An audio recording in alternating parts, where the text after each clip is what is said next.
भाई ये बताइएगा कि श्रद्धा जो है या फिर अंकिता हो या फिर निकिता तोमर हो, इस तरीके की तमाम बेटियां जो हैं वो समय के समय बाद केसेस जो सामने आते रहते हैं। क्या आखिर ऐसी वजह है कि ये सीख नहीं लेते हैं और बार बार इस तरीके के केस आते हैं? सर देखो, रूट कॉज तो इसमें लिव इन रिलेशन है।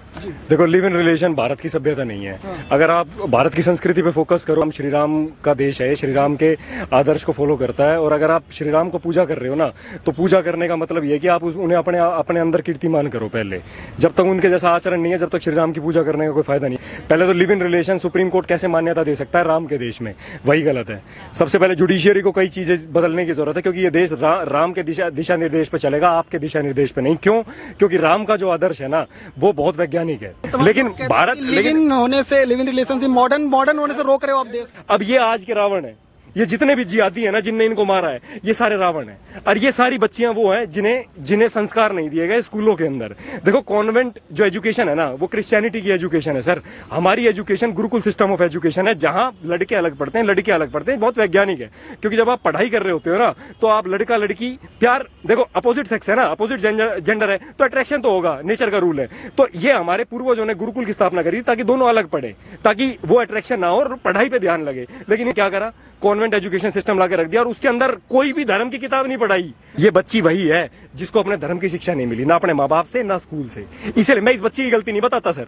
देखो, बच्चे वही फॉलो करते हैं जो वो देखते हैं, पढ़ते हैं और सुनते हैं। इस बच्ची ने बचपन से जो सुना, पढ़ा और देखा, इसने वो फॉलो किया। ये नाटक देखती है एक अनुपमा, वो अनुपमा नाटक में उसके बच्चे क्या दिखा रहे हैं अपनी मम्मी को? वो कह रहे हैं कि बच्चे अपनी माँ को कह रहे हैं कि हम बहुत लकी हैं जो अपनी माँ की शादी होते हुए देखेंगे। सर, एक बच्चे के अंदर वो देख के क्या जाएगा कि माँ की भी दोबारा शादी करवा दो, कोई दिक्कत नहीं है ना?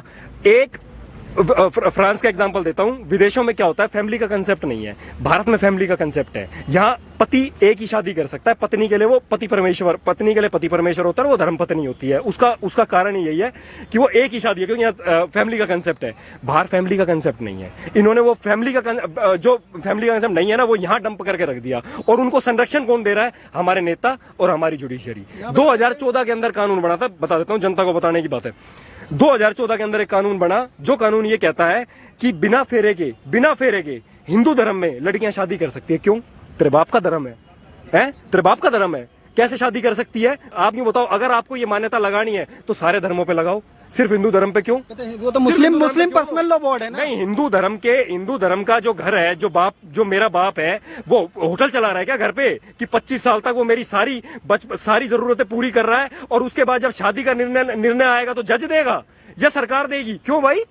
मैं 25 साल से, तुमने ये ना पूछी मेरे से आगे कि मेरा बच्चा रोटी खा रहा है या नहीं खा रहा, उसको सारी जरूरत पूरी हो रही है नहीं हो रही, उसकी एजुकेशन हो रही है नहीं हो रही, तो शादी के टाइम पे आके बाप बन के खड़े हो जाते हो भाई। क्यों?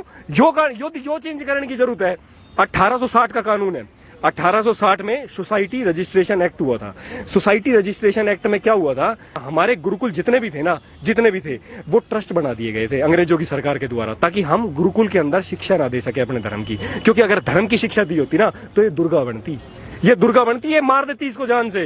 क्योंकि बचपन से लेके आपको कोई फिजिकल ट्रेनिंग नहीं दी जाती भारत में। कोई भी कॉन्वेंट स्कूल फिजिकल ट्रेनिंग क्यों नहीं दे जा रहा? कंफर्ट जोन में क्यों रखते हो तुम? इजराइल अपनी बच्चियों को 5 साल फौज की ट्रेनिंग देता है, 5 साल। तो भारत में क्यों नहीं बना भाई? मेरे सैलरी की, मेरे टैक्स के पैसों पर तुम पल रहे हो। हमारी बेटियों का बलात्कार होने लग रहा है, तुम टीवी पे आके चार किताबें पढ़ के तुम टीवी पे आके बाप बन के खड़े हो जाते हो। भाई इन्हें दुर्गति कर रखी है देश की। भाई मैं ये कहना चाहता हूं देश के लोगों से, भाई कोई भी संविधान, देखो कोई भी संस्था, संवैधानिक संस्था ना जनता से ऊपर नहीं होती।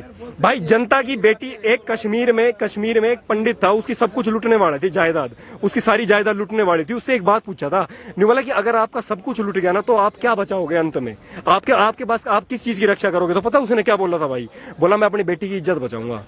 भाई एक बात बता, मैं सुबह से लेकर शाम तक मेहनत कर रहा हूं, मेरे टैक्स का पैसा जिनके पास जा रहा है यार, वो मेरी बेटी को बचाने, वो मेरी बच्चों को प्रोटेक्शन नहीं दे पा रहे यार। ये भी नहीं कर सकते कि मेरी बहन के साथ अगर कल को कोई गलत हो रहा है ना, तो तुमसे बचाई जा रही मेरी बहन, ना तुमसे मेरी बेटी बचाई जा रही, तो मुझे मारने नहीं दे रहे।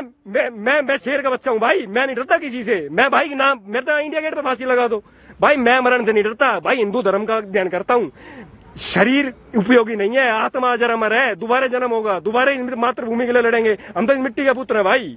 श्री कृष्ण योगेश्वर, जो योगेश्वर का देश है, श्री कृष्ण के टाइम से एक कानून है भाई साहब। श्री कृष्ण ने सिर्फ हर उस आदमी को मारा था, हर उस आदमी को मृत्यु दंड दिया था जिसने द्रौपदी के वस्त्र हरण में जो मात्र नुमाइंदा बना था। जिनने वस्त्र हरण करते हुए देखने तो चुपचाप बैठा